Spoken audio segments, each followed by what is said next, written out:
ቆይ እኔን ለመግደል ታስብስ? እንዳንተ አይነት አንድ ተራ ወጠጤ እኔን መግደል የሚችል ይመስላል? አቶ ባህሉ እንግዲህ በጣም ደንግጧል። በጣም ነው የደነበረው።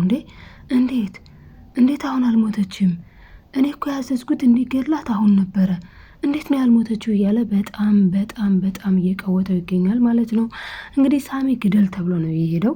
ነገር ግን እንደዛ ማድረግ አልቻለም። ምክንያቱም እንደዛ ካደረገ በጣም ችግር ነው ለሱ። ስለዚህ ይህንን አላደረገም ማለት ነው። ችግር የሆነበት ደግሞ ምንድነው? ሳሚ የወይዘሮ ገነትን እንደተባለው ካስወገዳት ፍሌሹን ማግኘት አይችልም። እንግዲህ ልክ ፎቶዋን ሲያይ ምንድነው ትዝ ያለው? ፍሌሹ ትዝ ብሎታል። ስለዚህ ፍሌሹን ለማግኘት ደግሞ ምን ወስኗል ማለት ነው?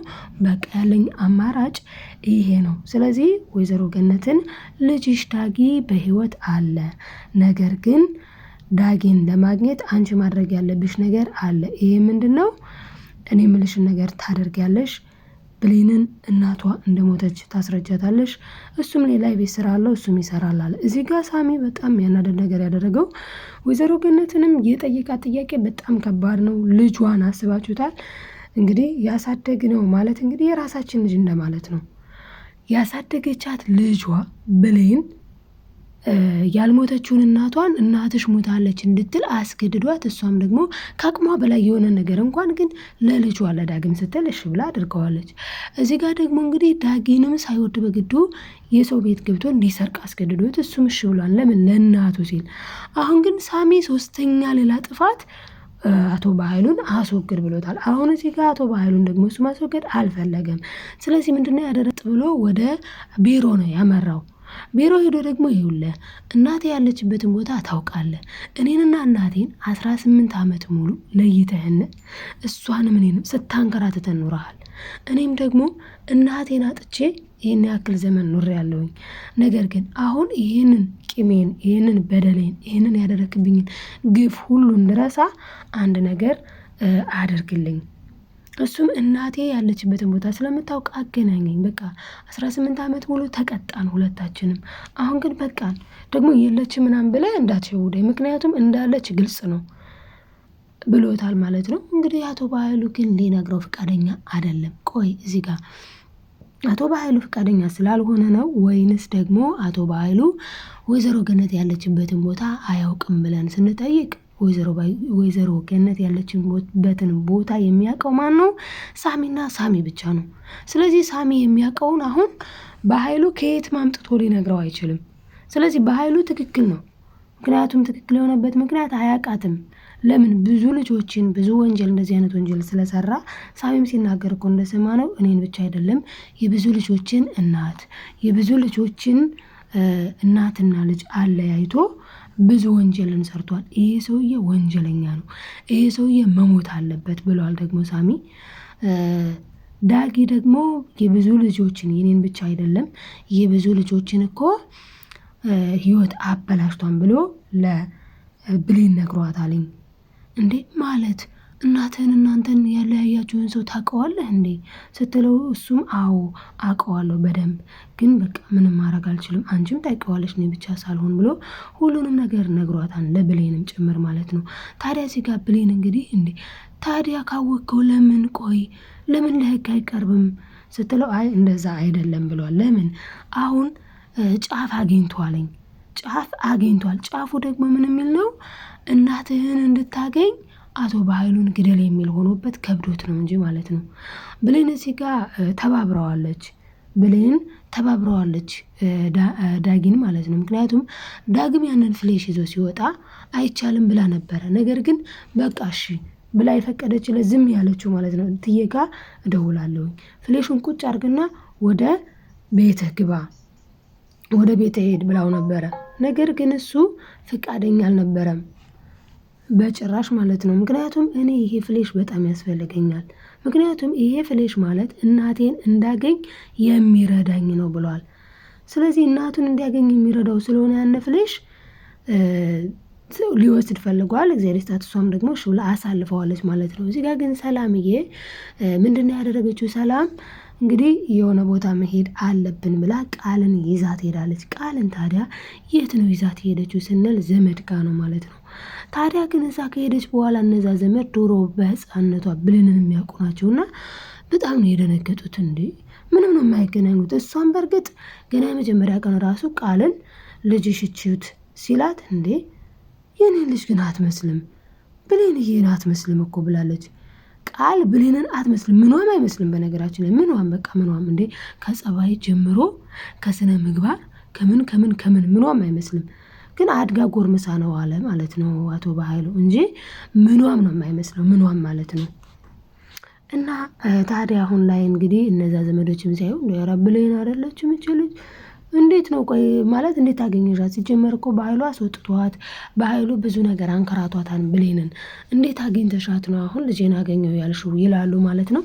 ከዛ በስተመጨረሻ እንግዲህ እዚህ ጋ ነው ሰላም የጠረጠረችው። እኔም እኮ የመጀመሪያ ቀን ሳያት ልጄ እንዴት ሆኖ ነው እንደዚህ የሆነችው? የኔ ልጅ እንደዚህ ልትሆን አትችልም ብዬ ነበረ።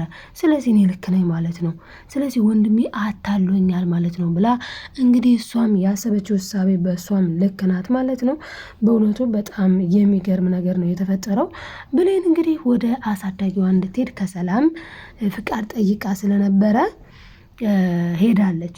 ከዛ አሳዳጊዋ ጋር ስትሄድ ወይዘሮ ገነት ጋር ስትሄድ ደግሞ ወይዘሮ ገነት ብዙ ነገር በቃ ቤቱን አዘንጣ ምናምን ፈርሻ ምናምን በቃ ደስ ብሏት እየሳቀች በጣም በደስታ ታገኛታለች ማለት ነው። እና እንዴ እማ ምን ተገኝቶ ነው? ደስ ይላል፣ በጣም ደስ ብሎሻል እኮ እንዴ ቤቱም ደግሞ ጽድት ብሏል። እንዴት ነው? ምን አለ ማይ ስትላ ጊዜ እናትየውም አዎ እንግዳ አለ ዛሬ ትልቅ እንግዳ አለ ብላ ማን ነው ማዬ ማን ነው እንግዳ ስትላት ልጄ ይመጣል ከ18 ዓመት በፊት ጠፋ ያልኩሽ ልጄ ይመጣል።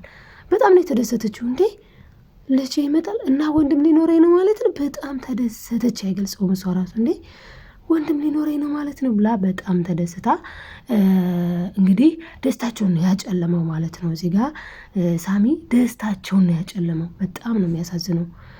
የሰውን ደስታ ማጨለም በጣም ከባድ ነው። እና እንግዲህ እሱ ደግሞ አቶ በኃይሉን ካልገደልክ እናትህን አታገኝም እንዴ ዛሬ እኮ እናትህን ታገኛለህ ፍሌሹ ከተገኘ ብሎታል። ፍሌሹን ሲያገኘው ግን በቃ መረጃውን በቴሌግራም ላክልኝ አለው። አሁን እዚህ ጋር ሳሚ መያዙ አይቀርም። ምክንያቱም ቴሌግራም ቁጥሩም አለ፣ ቀጥታ የተደወለበት ቁጥሩም አለ። አቶ በኃይሉ ደግሞ ያስጨንቀዋል። ማንን የሚያስጨንቀው? ዳጊን ያስጨንቀዋል። ዳጊን የሚያስጨንቀው ምን አድርግ ብሎ ነው? በጣም ከባድ ነው። ምክንያቱም አሁን አንተን ከገደልኩ እኮ እኔ ቀጥታ እናቴ ያለችበትን ቦታ ማወቅ እችላለሁ፣ ግን እኔ አልገድልህም። እኔ አንተን መግደል አልፈልግም። አንተ ፈጣሪ በአምሳሉ የፈጠረህን ሰው እኔ ለምን እገላለሁ? ይልቅስ ምልህን ነገር ስማኝና ማለት እናቴ ያለችበትን ቦታ አንተ ስለምታውቅ እናቴ ያለችበትን ቦታ አንተ ጠቁመኝ ብሎታል። እሱም እንግዲህ እሺ ብሎ እናቱ ያለችበትን ቦታ እንደመጠቆም እንዳንል እሱም ላያቅ ይችላል። እዚህ ጋር አሁን ወይዘሮ ገነት ያለችበትን ቦታ የሚያውቀው ማን ነው? ሳሚ ነው። ሳሚ ያወቀበት ምክንያት ደግሞ ፎቶ ስላየ ነው። አቶ በኃይሉ አለያየ፣ አራራቀ። ለምን? ልጁን ሸጠ ማለት ነው። ዳጊን ሸጠ። ከዚያ ያለፈ የሚያውቀው ታሪክ የለም።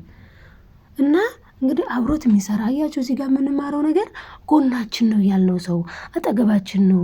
ይሄ ሰውማ እንደ ይሄማ የኔ ነው የኛ ነው ያልነው ሰው ከቅጽበት ሊከዳን ይችላል። ከቅጽበት ከኛ ሊርቅ ይችላል። የኛ ነው ያልነው ነገር ሰው ብቻ አይደለም፣ የኛ ነው ያልነው ሀብትም ሊርቅ ይችላል፣ ሊመጣ ይችላል፣ ይመጣል፣ ይሄዳል። ታዲያ በዛ ሰዓት ጠንካራ መሆን ነው ያለብን ማለት ነው። እንግዲህ አቶ በኃይሉ ግን ይጠነክራል አይጠነክርም የሚለው ነገር ስናይ ከባድ ነው በጣም። ምክንያቱም ስራን ያህል ነገር ነው ሊያሳጣው የተነሳው። ሳሚ በአንተ ስራ አለቃ፣ አሁን አንተ የምትወርድበት ሰዓት ደረሰ።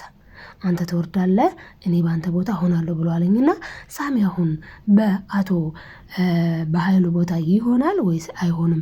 እናንተ ምን ይመስላችኋል? ሲቀጥል እኔ የገረመኝ ነገር የቃል ጉዳይ ነው። ቃል እንግዲህ እየፈራች እየተንቀጠቀጠች ነው ያለችው። በሌላ በኩልም እንግዲህ ቃል የብሌን ጠላት መሆኗን ብሌን ለች።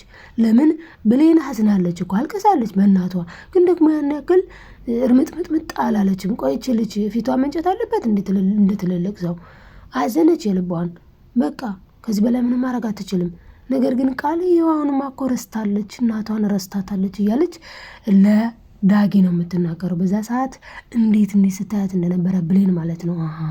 አንቺ ልጅ ለካ እኔንም ነው የምትጠዩ፣ ለካ እትዬን ብቻ አይደለም ብላ አትኮራባታለች ማለት ነው። ይሄ ከባድ ነገር ነው። እንግዲህ ቀጣይ ምን ሊሆን ይችላል? እስኪ እናንተ ምን ሊሆን ይችላል ብላችሁ ታስባላችሁ? ውድ ቤተሰቦቼ እንግዲህ አብረን የምንመለከት ይሆናል ማለት ነው። እኔ ሀሳብ ግን እዚህ ጋር ሁላችንም ማስተዋል ያለብን ነገር ስደት ከባድ ነው፣ ግን ቢሆንም ቤተሰብ ማመን ያለብንና ደግሞ መጠንቀቅ እንዳለብን ያን ያክል በተለይ ወንድሞች ላይ ብዙም ኃላፊነትን መስጠት እንደሌለብን ነው እኔ የምረዳው ማለት ነው። እንግዲህ ኃላፊነት ሳሰጠው እንኳን አቶ በኃይሉ ለምን ሰርታ አገኘች፣ ለምን ገንዘብ ኖራት ብሎ ነው እንግዲህ ያን ያክል መከራዋን የሚያበላት። ለምን ንብረት ኖራት፣ ለምን ገንዘብ ኖራት ብሎ እኮ ነው ገንዘቧን በአረብ ሀገር በእስር ቤት መከራዋን አይታ ያመጣችውን እስር ቤት ታስራ እንግዲህ አሰሪዎቿ ናቸው የሰጧትኝ ያንን ለመቀማት መከራውን አየ ማለት ነውና፣ እስኪ እናንተ ምን ትላላችሁ? ቶችዬ አብራችሁ ስለነበራችሁ ከልብ አመሰግናለሁ የኔ ተወዳጆች። ላይክ ሰብስክራይብ ማድረጋችሁን አትርሱ። ኮሜንታችሁንም እጠብቃለሁ። ባይ ባይ ተወዳጆች።